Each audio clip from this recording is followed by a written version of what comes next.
Assalamualaikum warahmatullahi wabarakatuh. Perkenalkan, nama saya Fikri Noval Nurul Hadi, NIM 054 dari kelas Hukum Acara Perdata 4A, akan menjelaskan tentang makna hukum acara perdata dan yang lainnya. Menurut Profesor R. Wirjono SH, hukum acara perdata adalah rangkaian peraturan yang memuat cara bagaimana orang harus bertindak terhadap dan di muka pengadilan, dan bagaimana cara pengadilan itu harus bertindak satu sama lain untuk melaksanakan perjalannya peraturan hukum perdata.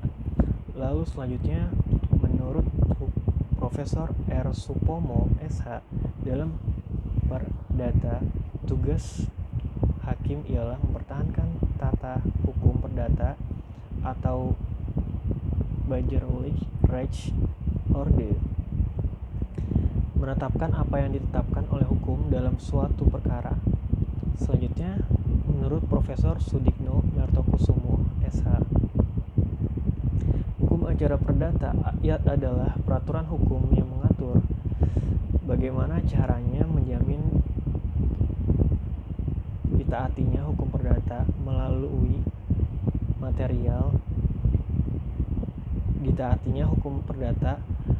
material dengan perantaraan hakim. Selanjutnya adalah kompetensi absolut, yaitu apakah perkara ini menjadi kewenangan pengadilan negeri atau pengadilan agama. Contohnya adalah kasus Wan Prestasi bisa menjadi kompetensi absolut pengadilan negeri atau pengadilan agama, tergantung perjanjian di mana sengketa diselesaikan. Yang kedua adalah kompetensi relatif, yaitu pengadilan negeri atau pengadilan negara mana yang akan menangani perkara tersebut. Contoh, pengadilan negeri Bekasi, Bogor, Tangerang, dan pengadilan agama Bogor atau pengadilan agama Tangerang.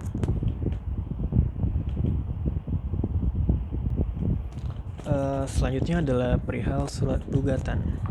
Surat gugatan sendiri adalah susunan kalimat yang dibuat oleh pihak penggugat atau pemohon dalam rangka menuntut hak yang dimilikinya di pengadilan, baik pengadilan agama ataupun pengadilan negeri.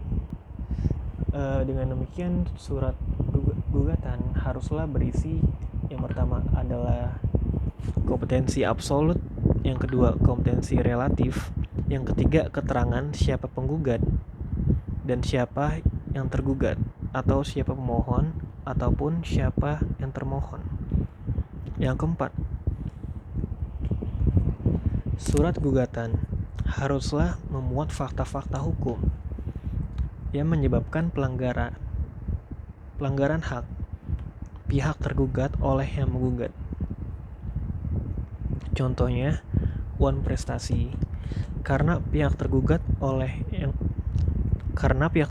tidak membayar cicilan dan membuat kerugian kepada pihak penggugat,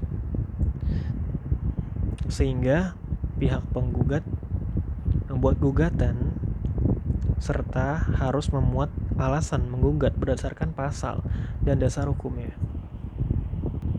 Selanjutnya, surat gugatan harus memuat tuntutan atau permintaan penggugat yang disebut sebagai petitum. Selesai pembuatan surat gugatan, barulah mendaftarkan gugatan ke pengadilan dan membayar biaya perkara melalui bank dan menunggu sidang pertama sekitar 11-30 hari setelahnya. Surat gugatan bisa dibuatkan oleh kuasa hukum atau pos bantuan hukum yang ada di setiap pengadilan, baik pengadilan negeri ataupun pengadilan agama. Surat gugatan ada dua jenis, yaitu yang mengandung sengketa kontentiosa. Contohnya adalah Wan Prestasi, perbuatan melawan hukum, waris, dan juga hibah.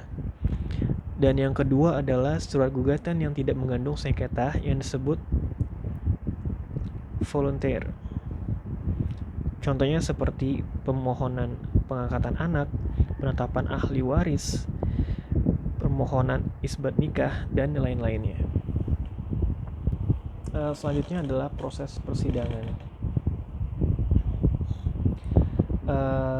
Secara litigasi, proses persidangan melalui pengadilan, tahap pertama yaitu pembacaan gugatan oleh penggugat, kedua jawaban dari pihak tergugat, ketiga replik jawaban dari pihak penggugat, dan keempat duplik bantahan dari pihak tergugat, kelima pembuktian itu ada melalui dua cara, yaitu melalui suatu surat dan juga melalui saksi. Yang keenam adalah kesimpulan. Isi kesimpulan itu adalah untuk menguatkan gugatan dari pihak penggugat dan untuk membantah gugatan dari pihak tergugat. Dan untuk proses persidangan non-litigasi itu diselesaikan secara kekeluargaan atau musyawarah tanpa mengharuskan melalui jalan pengadilan. Selanjutnya adalah perihal pembuktian.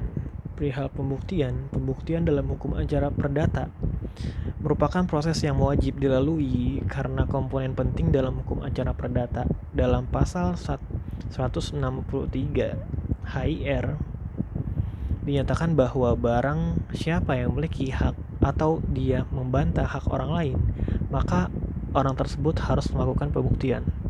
Karena itu, apabila seseorang ingin melakukan atau mempertahankan hak-haknya, maka orang tersebut harus membuktikan, atau sebaliknya, apabila seseorang membantah adanya hak seseorang, maka ia harus membuktikan sesuatu.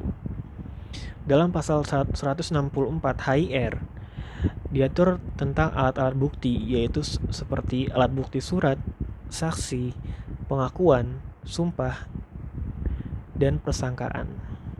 Alat bukti surat pada hakikatnya terbagi dua, yaitu akte otentik dan non-otentik. Alat bukti otentik itu harus dibuat oleh pejabat yang berwenang seperti sertifikat tanah oleh BPN, nikah oleh KUA, ijazah oleh kepala sekolah atau rektor. Dan non-autentik itu dibuat oleh orang perorangan seperti perjanjian yang dibuat oleh para pihak dan diketahui oleh notaris. Pembuktian dilakukan oleh pihak penggugat dan kemudian diserahkan pada pihak tergugat. Selanjutnya, perihal putusan. Putusan pengadilan adalah pernyataan hakim yang diucapkan pada sidang pengadilan yang terbuka untuk umum untuk menyelesaikan dan mengakhiri perkara perdata. Susunan putusan ada kepala putusan, identitas para pihak, pertimbangan hukum, dan juga amar. Jenis-jenis putusan yang pertama adalah putusan sela. Putusan yaitu putusan yang dijatuhkan sebelum putusan akhir, di mana dimaksudkan untuk memungkinkan atau mempermudah kelanjutan pemeriksaan perkara. Dari penjelasan yang saya sebutkan tadi bisa disimpulkan bahwa putusan yang dijatuhkan pada saat berlangsungnya sidang pemeriksaan perkara, di mana tujuan adalah untuk memperlancar jalannya proses. Putusan tidak mengakhiri pemeriksaan, tetapi akan mempengaruhi arah dan jalannya proses persidangan. Putusan sela dibuat dan ditulis dalam berita acara persidangan dan harus diucapkan di depan sidang yang terbuka untuk umum serta ditandatangani oleh majelis hakim dan panitera yang turut bersidang. Putusan tidak berdiri sendiri sehingga tunduk pada putusan akhir. Putusan tersebut juga dapat menjadi pertimbangan putusan akhir. Hakim tidak terikat pada putusan tersebut. Artinya, ia dapat melakukan perubahan sesuai dengan keyakinannya. Tidak ada banding terhadap jenis putusan ini. Masing-masing pihak akan mendapat salinan dari putusan sela tersebut dengan biaya tersendiri. Yang kedua, ada putusan akhir, yaitu putusan yang bertujuan mengakhiri dan menyelesaikan suatu perkara yang sedang berlangsung pada satu tingkat peradilan tertentu, yakni pengadilan tingkat pertama, Pengadilan Tinggi dan Mahkamah Agung. Hal pokok yang membedakan antara putusan sela dan juga putusan akhir adalah tujuan dari putusan tersebut, di mana tujuan putusan akhir adalah untuk mengakhiri perkara, sedangkan putusan sela dimaksudkan hanya untuk memperlancar jalannya pemeriksaan perkara. Begitu juga dengan sifat putusan akhir yang berdiri sendiri, sementara putusan sela tidak berdiri sendiri. Kemudian dalam hal waktu penjatuhan putusan sela selalu lebih dulu dari putusan akhir. Dalam hal tergugat menggunakan haknya untuk memberikan eksepsi dan eksepsi ditolak, maka hakim akan menjatuhkan putusan yang menyatakan penolakan terhadap eksepsi tergugat serta memerintahkan untuk melanjutkan pemeriksaan perkara. Kemudian apabila eksepsi tersebut diterima, maka hakim langsung menjatuhkan putusan akhir dan mengakhiri pemeriksaan perkara. Sekian dari penjelasan yang saya berikan, kurang lebihnya mohon maaf. Wassalamualaikum warahmatullahi wabarakatuh.